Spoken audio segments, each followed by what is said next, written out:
just a scrimmage, but gratifying to see a power play goal, just given how it's been the focus. So I remember once when I was running the power play there, I showed a practice power play goal in one of the meetings because we had been struggling. So yeah, no, that was back when I was an assistant. But I thought that power play group looked really good. The white group actually, I know the red group scored, but the white group looked really good.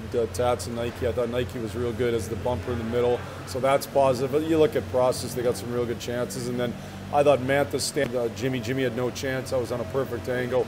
That's just a huge man. If he stands in front of the goalie the way he does, that's a huge. That's really tough for guys to see by him. So, and a great shot by Larkin. Are you pleased with the way it worked out, having most of the Red Wings on the one team? I didn't think it was totally set up, 100% that way. But I was. You talking about in camp? Yeah. Oh, I'm sorry. I thought the camp went great. I thought we were able to.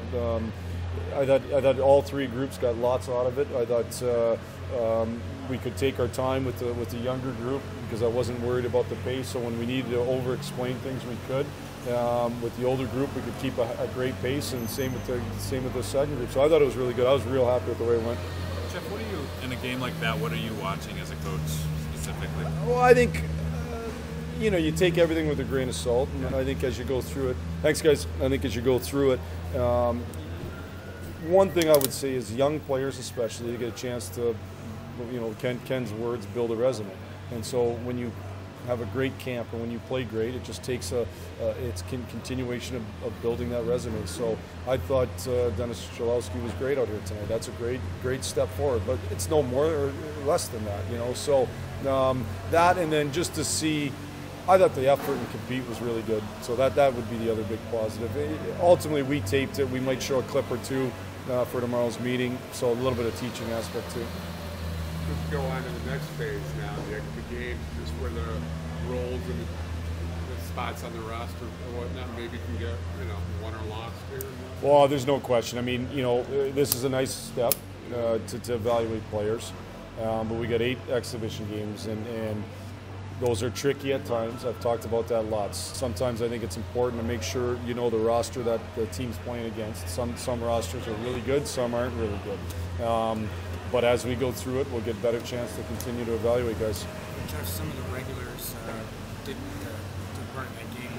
As far as the preseason games, do you expect all those guys to be available this week? Yeah, I expect all of them to be available when I want to play them. I don't know, when you say this week, I don't know, did you include Saturday in that? I would say I expect everybody to be available by Saturday, and those guys would be, we'll have a good roster that night for sure. Will you put Cornwall in one of the exhibition games, or is that a daily?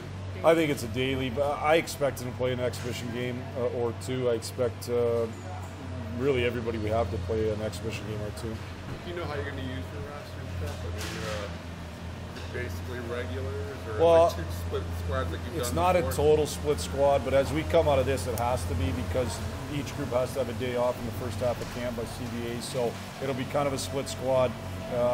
Tuesday, Wednesday, there's a couple games where we'll all put almost our full team together, so we get a chance to play as a full team. So come the first game against Minnesota, we've already played. Can you talk about the challenge of trying to give guys every opportunity to win jobs while balancing the roster that's playing 8 games in 12 nights? I mean, it's a hell of a schedule. Yeah, I mean, the exhibition season's tough that way, and so you got to be, especially coming out of this, you got to be cognizant of giving days off, and then you got to be cognizant of, I think it's a balance of getting guys ready and also not adding any wear and tear, especially guys, like Trevor Daley, for example. He's played lots of hockey the last 2 years. But I also want him to be comfortable come game 1, so it's a balance of how much you play him and how much you rest him. Same with a lot of our other veterans. In the end, it works itself out, and guys get the opportunity to prove what they're all about. What's your thoughts on your first practice or first morning skate at the new arena tomorrow? Oh, it'll be great. I think it'll be. I'm excited for sure to actually get on the ice. I mean, again, I've said it lots, but the arena's it exceeds expectations.